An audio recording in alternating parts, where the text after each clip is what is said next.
What is going on, ladies and gentlemen? My name is Espresso, and welcome back to another Infinite Warfare video here today on the channel. Once again, playing a little bit of catch up here with this. We're going to be talking about the combat rigs within Infinite Warfare, as well as the payloads and the traits that go along with each rig. So that said, if you guys do enjoy this, make sure you drop a like rating down below. And if you guys are new to the channel, maybe consider subscribing to stay up to date with everything regarding Infinite Warfare and Modern Warfare Remastered. And speaking of that, the second video here today will be a little thing that I think you guys will enjoy. We're going to be doing 5 things that changed with Modern Warfare Remastered. We're bringing that back here, so make sure you stick around for that later on in the evening, or if it's up right now, depending on when you're watching it, make sure you check back here on the channel so you don't miss it. So that said, let's talk about the combat rigs here with the payloads as well as the traits within Infinite Warfare. Essentially, what it is going to be acting like is the acting specialist from Black Ops 3. It's a little bit of a different take here on this, and what I really enjoy about this is that you can change these in between classes. You don't have to have one set combat rig for one game in particular. It's not like Black Ops 3 where you have to commit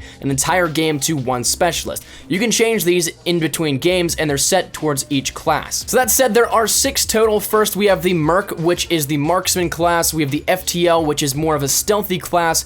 We have the Striker, which is more of a tactical support class. We have the Warfighter, which is like a mid-range kind of all-around combat rig with this one. We have the Phantom, which is a marksman class once again, and then we have Synaptic, which is built for close quarters engagement. So let's break these down into the payloads as well as the traits here. Firstly, let's talk about the Merc. His payloads include the Steel Dragon, which is a heavy beam-based weapon with multi-target tracking, and it's a hip-fire weapon that shoots a concentrated beam. So if you guys want to imagine like the EM1 from Advanced Warfare, but slightly different here, it burns down enemies, but instead of actually being a high damage weapon, it usually is just a suppressing weapon. Along with that, he has the Bull Charge, which is an armored riot shield that literally just plows through players here within the game. It seemed rather OP whenever I saw gameplay of it, but I guess we'll see what happens with that. But then there is also reactive armor, and that's described as a high voltage armor system that vaporizes incoming small arms fire. So bullets and ballistic weapons, pretty much like the kinetic armor from Black Ops 3. The traits for Merc include Infusion, which regens health a little bit faster,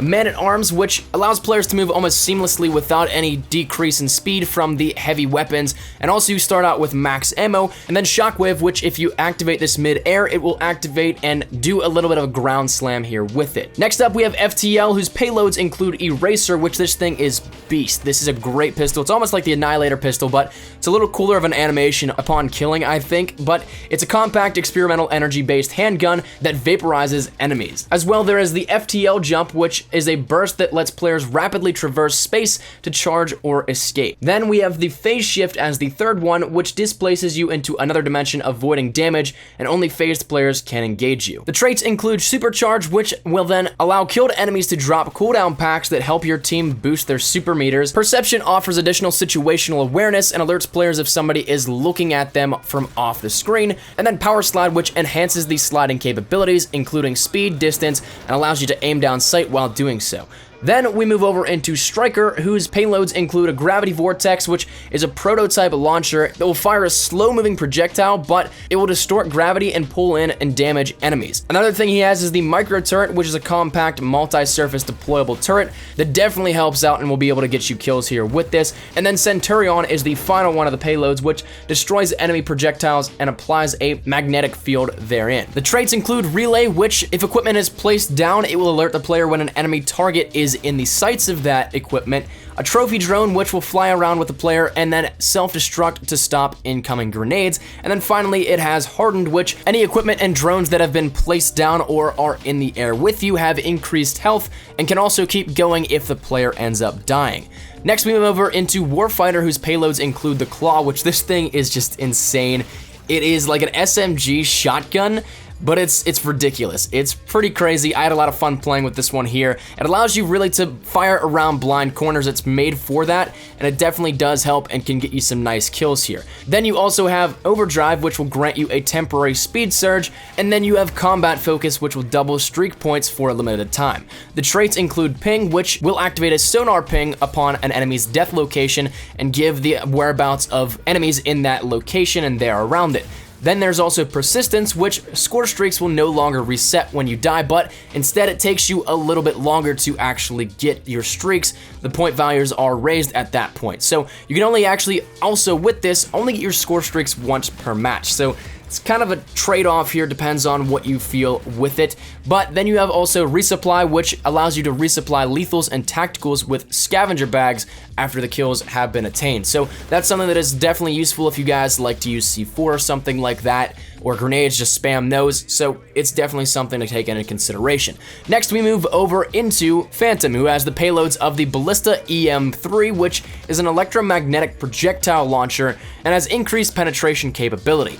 Then there's also active camo, which renders you almost invisible. It's very similar to Spectre's camo within Black Ops 3. And then you have Pulsar, which allows you to visualize enemy positions with EM sensors in-game. The traits include Marked Target, which damaged enemies will then be marked until they die, so you'll be able to see them on your HUD from your viewpoint until they die. And if a teammate kills the person that is marked, then you get a little bit of an extra score bonus as well. You also have Rear Guard, which is a shield that will spawn on your back and protect you from enemies that try and sneak up on you from behind and shoot you in the back.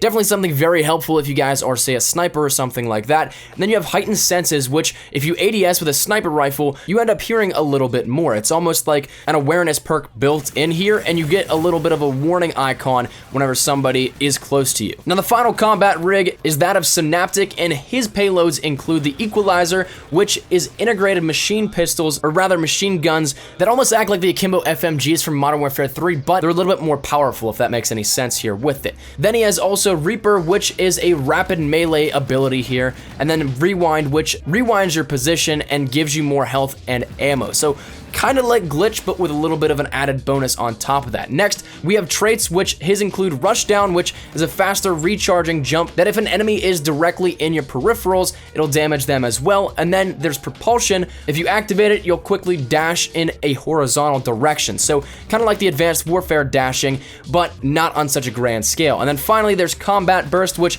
after each kill, you'll get a little bit of a speed boost, and this is actually really helpful.